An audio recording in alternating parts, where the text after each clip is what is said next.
రాసినది.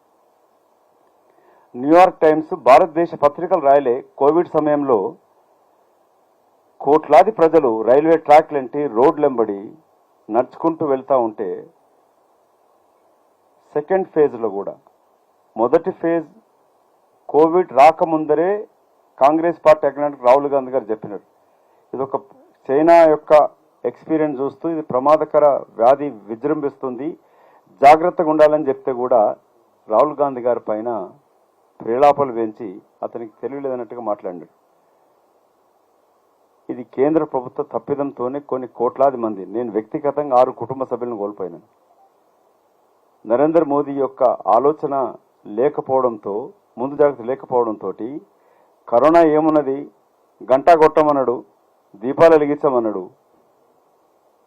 ఇక్కడ అప్పుడున్న ముఖ్యమంత్రి ఏమో అసెంబ్లీలో ఆ వేడికి అసలు కరోనా వ్యాధే ఉండదు, ఒక పారాసిటమాల్ వేసుకుంటే సరిపోతుందని చెప్పి మాట్లాడాడు. ఇట్లాంటి దుర్మార్గ పరిపాలన కొనసాగిస్తారు 10 సంవత్సరాల నుంచి పైన నరేంద్ర మోదీ గారు. తెలంగాణలో కొత్త రాష్ట్రం ఏర్పడ్డాక ఆయన ముఖ్యమంత్రి కల్వకుంట్ల చంద్రశేఖరరావు గారు.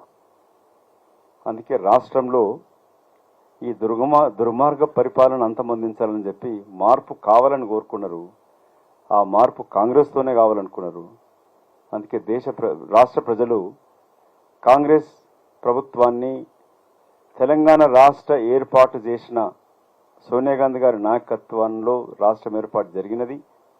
తెలంగాణ ప్రజలు సోనియా గాంధీ గారిని పార్టీలకు అతీతంగా తెలంగాణ దేవతగా భావిస్తారు. వారి చేతితో ఇచ్చిన 6 హామీలు గత 2 సంవత్సరాల నుంచి అలుపెరుగని పోరాటం చేస్తూ రాష్ట్ర పిసిసి అధ్యక్షుడిగా గౌరవ మిత్రుడు రేవంత్ రెడ్డి గారు కంటిన్యూ పోరాటం చేయడం టీఆర్ఎస్ పార్టీ పైన. బీజేపీ చాలా మంది మాట్లాడుతూ ఉంటారు పాత్రికేయ మిత్రులు, లేదు ఇది యాంటీ టీఆర్ఎస్ బీఆర్ఎస్ ఓటు, మళ్ళీ యాంటీ బీఆర్ఎస్ ఓటు అయితే బీజేపీ కూడా ఉండే కదా. సో బీజేపీ కాకుండా కాంగ్రెస్కి ఎన్నుకున్నారంటే అది రేవంత్ రెడ్డి గారి నాయకత్వం, కాంగ్రెస్ పార్టీ, సోనియా గాంధీ గారి నాయకత్వం, రాహుల్ గాంధీ గారి నాయకత్వం, ఆ యొక్క ప్రజల యాక్సెప్టెన్స్ కాంగ్రెస్ పార్టీ ఉండేప్పటికీ కాంగ్రెస్ పార్టీ కథమైననుకున్న సమయంలో కాంగ్రెస్ అధికారానికి వచ్చింది. సరే, ఈ ప్రస్తుత ప్రభుత్వం పైన నేను మాట్లాడతాను, కానీ ముందుగా మే 13 జరిగే పార్లమెంట్ ఎన్నికలు తెలంగాణ రాష్ట్రంలో, మొత్తం దేశంలోనే జరుగుతున్న సార్వత్రిక ఎన్నికలలో ఇదొక ప్రమాదకర గడియల నుంచి మనం ముందుకు కదులుతా ఉన్నాం. అత్యంత ప్రమాదకర స్థితులు ఇవాళ దేశంలో ఉన్నాయి. రాజకీయంగా దేశ ప్రజలు అనుకోవచ్చు రాజకీయంతో మాకేం సంబంధం లే, యువత అనుకోవచ్చు ఇదేముంది ఉద్యోగాలతో మేము చేసుకుంటాం, మా ఉద్యోగం బతుకుతాం, మాకేం అవసరం అనుకోవచ్చు. కానీ ప్రతి పౌరుడు ఇంక్లూడింగ్ బిచ్చమెత్తుకునేవాడు కూడా ఇవాళ దేశ సంపదకి దోహదపడతా ఉన్నాడు. గతంలో మనం ఇంటికి వస్తే బిచ్చవాడికి ఇంత తిండి పెడుతుంటే చేస్తుంటాం, కానీ ఇవాళ రేపు వాడు తిండి తీసుకోవట్లే, పాచిపోయిన తిండి తినడు. బిచ్చం ఎత్తుకునే వాళ్ళు నిరుపేదలు కూడా డబ్బులు తీసుకొని రాత్రికి ఉప్పు సప్పు బియ్యం కొనుక్కోవాలా, దాంట్లో కూడా జీఎస్టీ కట్టాల్సిందే. ఇవాళ 2 లక్షల పైన కోట్లకి జీఎస్టీ ఆదాయం పెరిగినది. అంటే ప్రతి సామాన్య పౌరుడు, దేశంలో 90% జనాభా ఉన్న అట్టడుగు వర్గాలు కానీ ఎస్సీ ఎస్టీ బీసీ మైనార్టీలు కావచ్చు, అగ్రవ నిరుపేదలు కావచ్చు, సో 90% పైన కడుతున్న ఆదాయాన్ని కొందరి చేతులకే పోతుంది.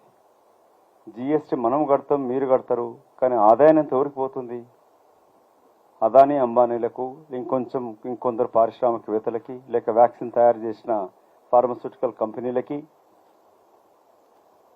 ప్రజలను మోసం చేస్తున్న కంపెనీలకి, ట్యాక్స్లు ఎగ్గొడుతున్న కంపెనీలకి, వేలాది కోట్లు ముంచిన కంపెనీలకి ఈ ఆదాయాన్ని పంచిస్తున్నది నరేంద్ర మోదీ గారు, కేంద్ర ప్రభుత్వం.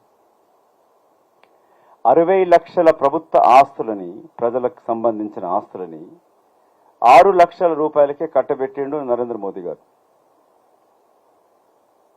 దేశ స్వతంత్రం తీసుకురావడంలో కాంగ్రెస్ పాత్ర, స్వతంత్రం వచ్చినాక భారతదేశ మొదటి ప్రధాని పండిత్ నెహ్రూ గారు, లేక భారతదేశ రాజ్యాంగ రచించడంలో బాబాసాహెబ్ అంబేద్కర్ గారికి ఆ బాధ్యత ఇచ్చి ఇవాళ భారత రాజ్యాంగం ప్రకారంగా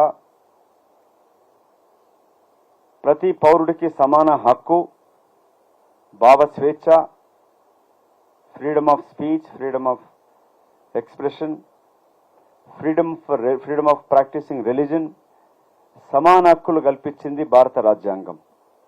మరి భారత రాజ్యాంగం ఉన్నది కాబట్టి ఆర్టికల్ 3 ప్రకారంగా ప్రత్యేక రాష్ట్రం తెలంగాణ కూడా ఏర్పడగలిగింది. లేక నరేంద్ర మోదీ గారు ఓబీసీ అని చెప్పుకునే నరేంద్ర మోదీ గారు ప్రధానమంత్రి కాగలిగినడు. స్వతంత్రం వచ్చినాక సైన్యం చేతిలో పోకుండా పాకిస్తాన్ ఇండియా ఏకకాలం ఏర్పడినా కూడా సైన్యం చేతిలో పోకుండా ప్రజాస్వామికంగా పరిపాలించేటట్టుగా జవాబుదారీ ఉండేటట్టుగా భారత రాజ్యాంగం రచించడం జరిగింది. ఇవాళ భారత రాజ్యాంగమే ప్రమాదంలో పడింది. భారత రాజ్యాంగం ప్రమాదంలో పడిందని గుర్తించాలని మీకు వినతి చేస్తా ఉన్నాను. ఇది మీకు మాకు కొన్ని రాజకీయ పార్టీలకు సంబంధించింది కాదు. మీడియా మిత్రులు ఉండొచ్చు, వివిధ సంఘాల నుంచి వచ్చిన యువకులు ఉండొచ్చు, రాజకీయ పార్టీ వాళ్ళు ఉండొచ్చు ఇక్కడ. కానీ ప్రతి భారతదేశ పౌరుడికి సంబంధించిన పౌర హక్కులను కాలరాస్తూ రాజ్యాంగాన్ని మార్చాలనే ఒక దుర్మార్గపు ఆలోచనతోటి కేంద్ర ప్రభుత్వం, నరేంద్ర మోదీ గారి ప్రభుత్వం ఆలోచన చేస్తూ ఉంది.